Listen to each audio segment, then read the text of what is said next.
Hi, I'm Liam Parlin. And I'm Isaac Bull. And welcome to the news. Fortunately, we're the last news station, so we can use that name.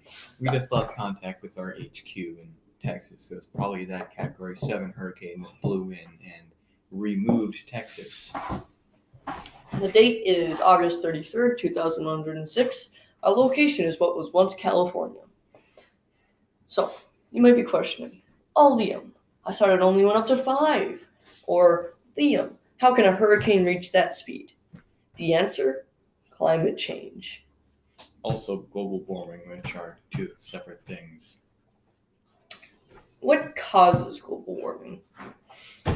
Something called the greenhouse effect. Oh, what's that? The greenhouse effect is caused by overuse of fossil fuels such as coal, oil, and natural gas. These release carbon dioxide into our atmosphere, which trap more heat from the sun. Normally, this heat would just disappear into higher layers of our atmosphere or into space eventually. But we are making our atmosphere thick with this carbon dioxide. And because of this, it is hard for heat to escape. So, oh my. Fun fact of the day. Did you know that global warming is the warming of the globe? We were and are currently releasing too much carbon dioxide for our planet's ecosystems to adapt to this change. This change is known as global warming. Another probably more correct in this situation term is climate change.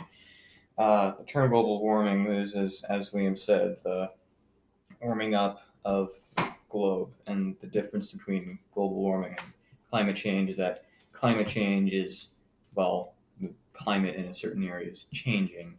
Global warming is the globe overall warming up. And some good examples of global warming is us coming out of the Ice Age. So, right now we're pretty much experiencing the opposite of the Ice Age, right? Yep. Now, aside from wildfires, I can't really find any other causes for global warming that weren't made by us, man. And I'll list a few in order of how monkey they were for the environment. Number 1, electricity and heat production. This generated 25% of all global emissions. Number 2, livestock, forestry, and other land uses, such as farming. So pretty much food and lumber. This generated 24% of global gas emissions. Number 3 is industry at 21% emissions. Transportation put us at 14% of gas emissions. And the last two are miscellaneous energies at 10% and buildings at 6%. Now, you may be wondering, oh, Liam, what evidence is there to support global warming? And if you look at this graph, you can clearly see a sharp increase in temperature. The other bunch of you are probably thinking out loud because you can't keep your mouths, you can't hold your tongue. Oh, but it's cold outside. No, it's not.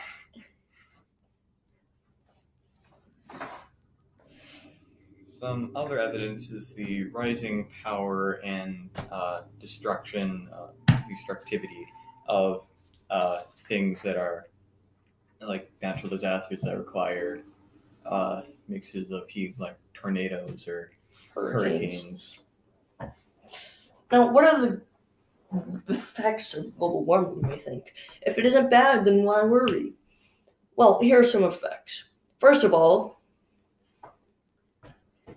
droughts in certain areas make forest fires incredibly hard to stop. Welcome back. After the fire got a little hectic outside, we had to move inside to our underground secret bunker. So, part 2, second reason global warming bad. Natural disasters would be made much worse. Now, such as hurricanes, wildfires, tornadoes, those type of stuff, Um, and we've already had examples of these pop up. So currently, there are only 35 hurricanes to reach 5 in the Saffir-Simpson scale in 2020 to 2000. Of those 19, uh, of those 19 reached 175 miles per hour. And 8 of those had speeds of over 180 miles per hour. Oh, but Liam, surely it doesn't get worse from there.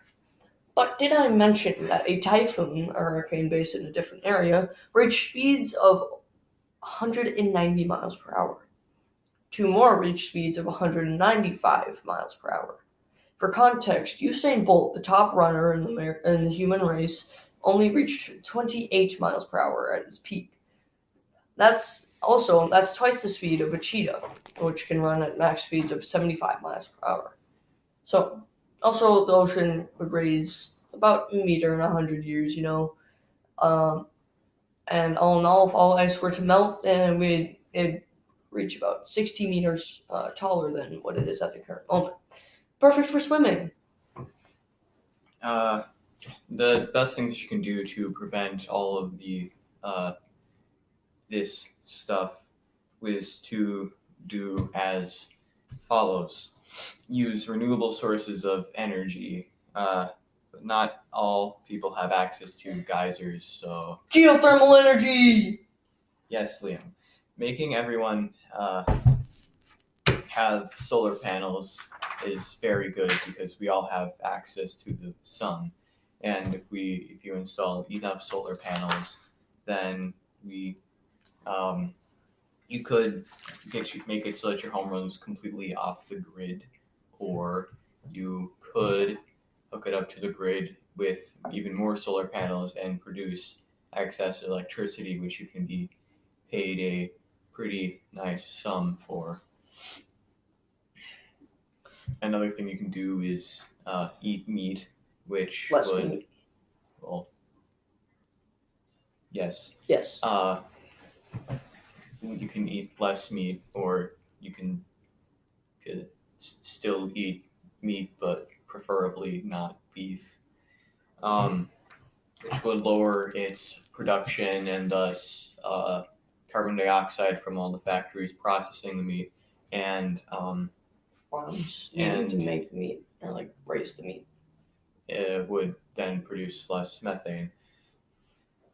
One interesting topic we decided to focus on learning about is electric/hybrid based cars. One of the leading revolutionaries in this area is Elon Musk, the CEO of Tesla. Tesla has already been constructing some of the highest end electric cars.